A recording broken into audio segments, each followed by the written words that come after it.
Madame, Monsieur, bonsoir. Voici les titres de l'actualité de ce mardi. Dans le carton rouge ce soir, nous irons dans le sud Comoé. Le fleuve de la Bia, censé être un atout touristique, est transformé en une poubelle à ciel ouvert. Les populations y jettent leurs ordures et certains ne se gênent même pas d'y uriner en pleine journée. Au Tchad, une dizaine de militaires ont été tués aujourd'hui par des terroristes. Ces derniers ont attaqué un poste de l'armée dans l'ouest du pays. Selon le porte-parole de la présidence tchadienne, les auteurs sont connus.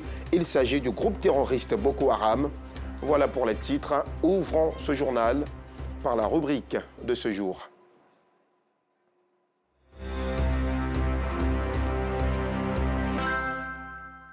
C'est un des fleuves les plus importants du pays. Il fut d'ailleurs un temps où la Bia faisait la fierté de la région du Sud Comoé.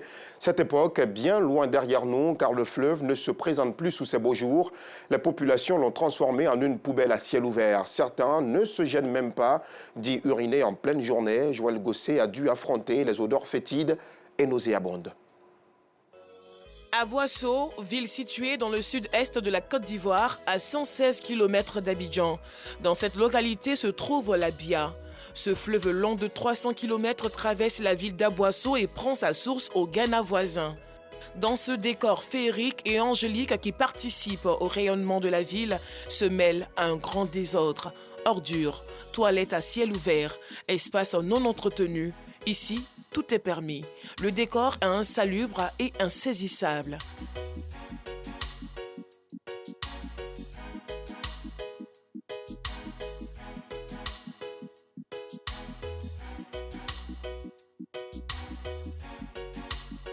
Bref, voici désormais le visage sombre que présente le fleuve Bia d'Aboisseau.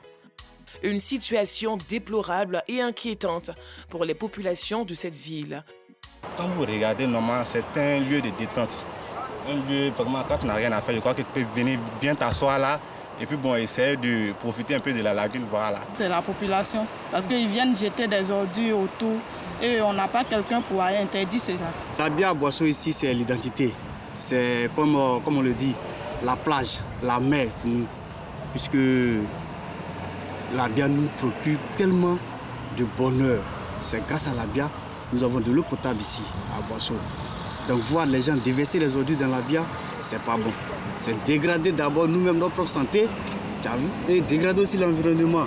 Pour certains, ce désordre est dû à l'incivisme des populations, mais aussi à l'irresponsabilité des autorités de la commune.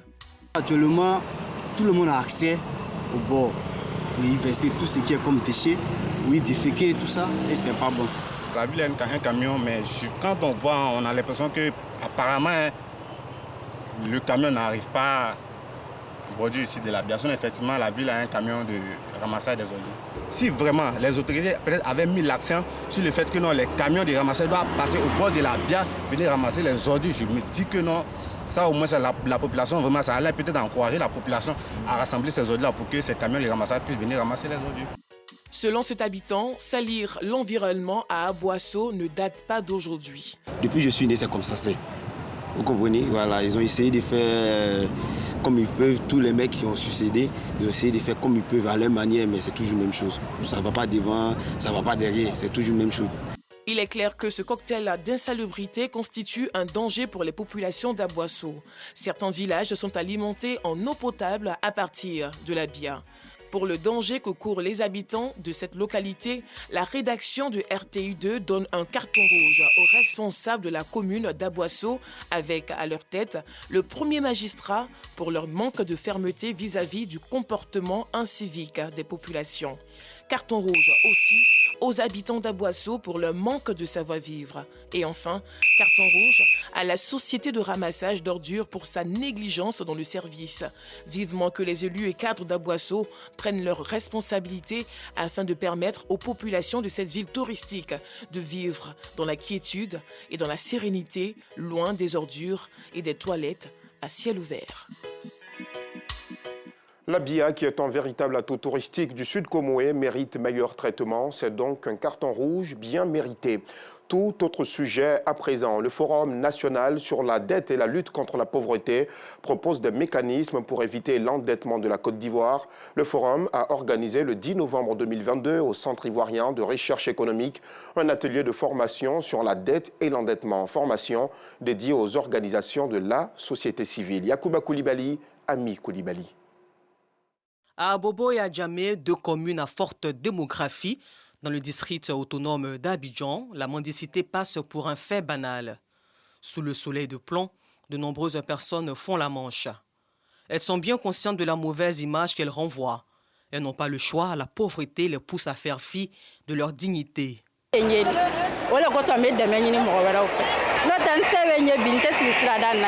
Ce n'est pas facile de se faire humilier de la sorte. C'est par manque de moyens, sinon nous savons que rester sur la route avec les enfants est dangereux. Autre cadre, autre tableau de précarité. La paupérisation règne aussi en maître ici. Elle frappe de plein fouet bon nombre de familles.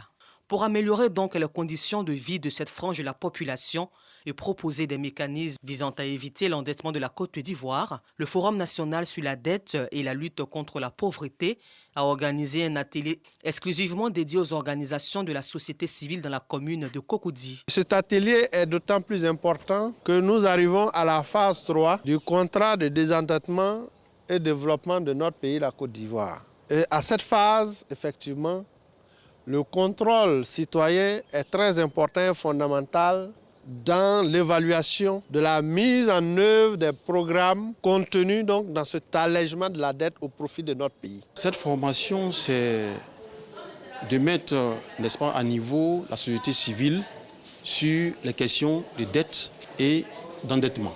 Mais à cela, il faut aussi ajouter la pauvreté et donc le problème de développement. Une initiative encouragée par Yayoro Karamoko, représentant du Premier ministre Patrick Achi, et Mahamadou Kouma, coordinateur national de la société civile ivoirienne. C'est un atelier qui est très important parce que c'est une réflexion de la société civile et donc d'une grande frange de la population sur la dette et l'endettement et les mécanismes certainement pour l'éviter. Nous souhaitons que ces réflexions soient mûries et que cela donc soit traduit au niveau donc des décideurs afin qu'ensemble on ait d'autres points de réflexion, d'autres sources de réflexion sur notre endettement et surtout sur la marche de notre pays vers son développement. Notre seul objectif, c'est le bien-être des citoyens. C'est pour ça que la question de la dette, pour nous, est une question à la fois centrale et transversale.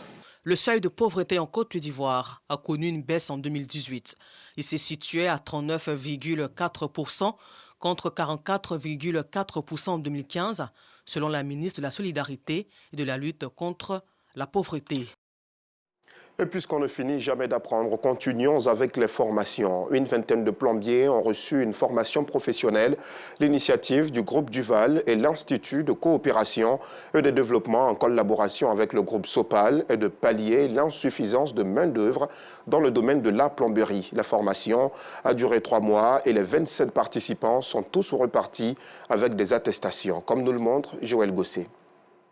Au centre technique d'Honorion de Bounois ce jour, l'enthousiasme était palpable parmi autorités, enseignants, élèves et invités présents à la cérémonie de remise d'attestation de la 2e promotion de formation qualifiante dans le domaine de la plomberie. Le choix de la formation professionnelle parce que la formation professionnelle est l'un des leviers les plus importants dans le processus d'insertion des jeunes dans la vie socio-économique.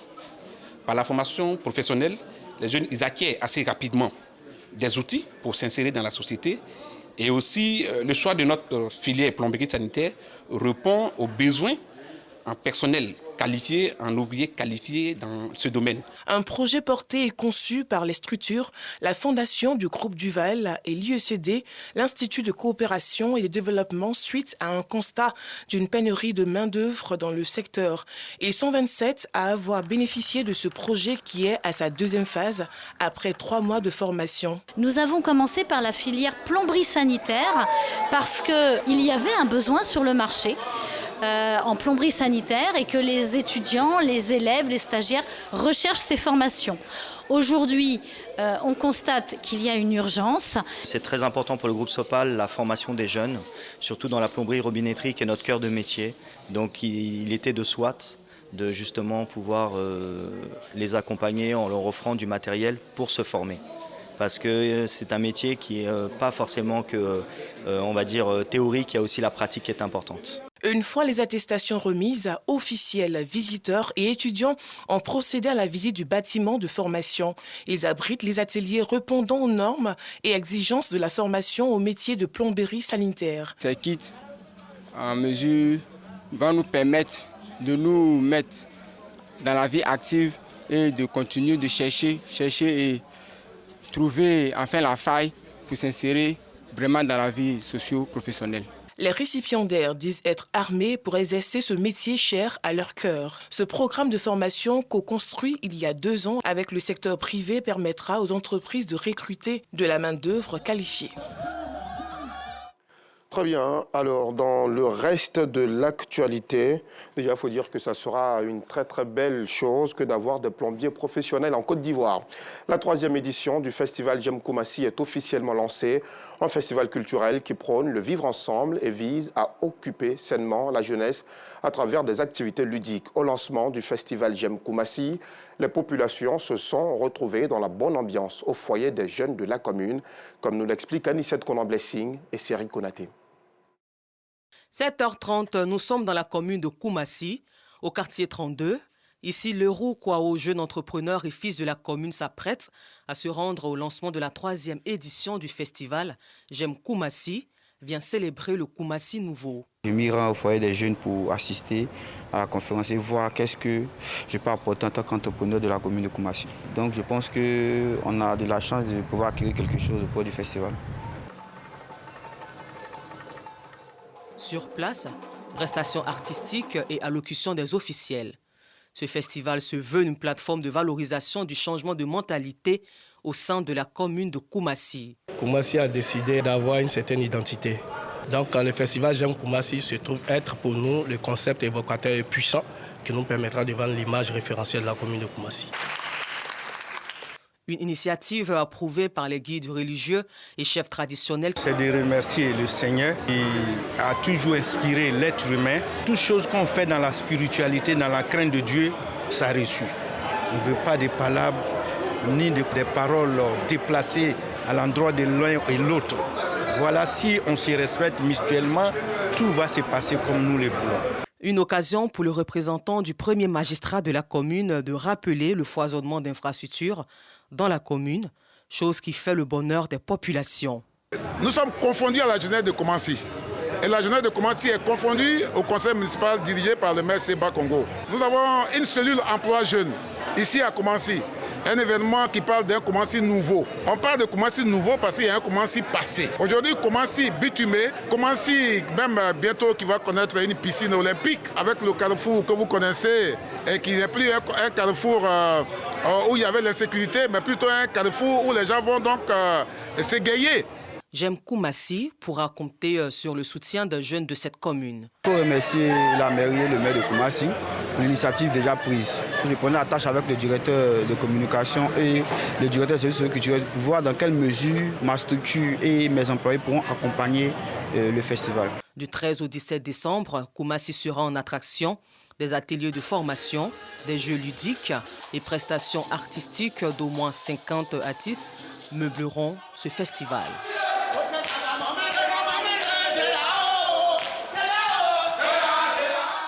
Comme le dit si bien le slogan du ministère de la Culture et de la Francophonie, l'art et la culture nous réconcilient. C'est la saison des événements culturels. La 4e édition du concours de beauté Miss Ivoire Culture est lancée depuis ce matin. Plus qu'un simple concours de beauté, cet événement culturel met en exergue les talents culinaires et la maîtrise des langues maternelles des candidates. Au lancement au siège de l'UNESCO à Abidjan sous le thème très interpellateur de la lutte contre les grossesses précoces en milieu scolaire étaient présents nos reporters Yacouba Koulibaly et Anissette Konan-Blessing. Leur point dans nos prochaines éditions. Le Rotary Club Abidjan Elixir et le réseau entrepreneurial des femmes africaines ont organisé une journée de sensibilisation et de dépistage du cancer du sein et celui de la prostate dans la commune de Koumassi. Cette campagne vise les hommes et les femmes, comme nous l'explique Bintou Pekele. Cette sexagénaire fait pour la première fois le dépistage du cancer du sein. Des bilans de santé, elle en a fait à plusieurs reprises. Elle dit Dieu merci, il n'y a rien. Mais quand même, je vais aller voir. C'est ça qui est bon. Inch'Allah. Le prix de Dieu m'a donné 5 francs, il m'a fait. Elle et d'autres femmes de la commune de Koumassi veulent en savoir plus sur leur état de santé. Nous avons été palpés des seins pour le dépistage du cancer des seins. Vraiment, tout s'est bien passé. Dire que je suis belle, je vis, je vais à des soirées, c'est qu'on a la santé. La salle d'à côté est réservée aux hommes. Ils s'informent eux aussi sur le cancer de la prostate pour Novembre Bleu. Tous répondent à l'appel du Rotary Club Abidjan Elixir et du REFA, réseau entrepreneurial des femmes africaines, pour une journée de sensibilisation et de dépistage gratuit. En octobre, il y a l'Octobre Rose que tout le monde connaît. Et comme nous sommes également dans le mois de novembre, qui est le Novembre Bleu, nous voulons imaginer un monde sans le cancer du sein, sans le cancer du col de l'utérus, sans le cancer de la prostate. On a reçu quand même 150 femmes et puis les hommes sont un peu réticents, donc au moins une cinquantaine d'hommes. Ça signifie qu'il faut qu'on approfondisse la sensibilisation, qu'il faut qu'on se rapproche encore plus des populations, qu'il faut qu'on fasse comprendre aux dames qu'en dehors d'Octobre Rose, toute l'année, il y a le dépistage du cancer du sein qui se fait, que c'est subventionné dans les hôpitaux, qu'on peut à 5 000 francs faire une mammographie. Leur expliquer comment se palper les seins, puis leur dire qu'il faut tous les 2 ans faire une mammographie. Pour celles où on a dépisté quelque chose d'anormal, on les oriente au CHU de Treichville où elles peuvent faire la mammographie. Si évidemment on détecte quelque chose de plus grave, nous les aidons à monter un dossier pour avoir l'appui, le soutien de l'État. Et franchement, il n'y a pas plus grand bonheur que d'aider son prochain, que d'aider les femmes qui se battent tous les jours pour s'en sortir. La cour de l'école primaire Lac de la commune de Koumassi est transformée pour la circonstance. Le Rotary Club Abidjan Elixir, le REFA et la mairie de Koumassi veulent donner la chance aux populations de mieux se porter, mais surtout d'être prises en charge le plus tôt possible. Un mot de religion dans cette édition, la célébration des 20 ans d'existence des églises du Centre international du plein évangile, débuté à Paris, s'est achevée à Abidjan, à Angré, au centre La Parole. Reportage. Les festivités marquant le 20e anniversaire de l'église Centre international du plein évangile, CPE, se sont déroulées à Abidjan et à Paris en France. Pour le leader de cette œuvre, la prophétesse Patricia Boni et le révérend Eric Aké, orateur du jour, après toutes ces années, il est bon de marquer un arrêt pour exprimer leur reconnaissance à Dieu. Rendre gloire à Dieu, honneur à Dieu, c'est manifester notre reconnaissance à l'éternel Dieu pour tout ce qu'il a eu à faire pendant les 20 ans de toutes les églises CPE, le Centre international du plein évangile.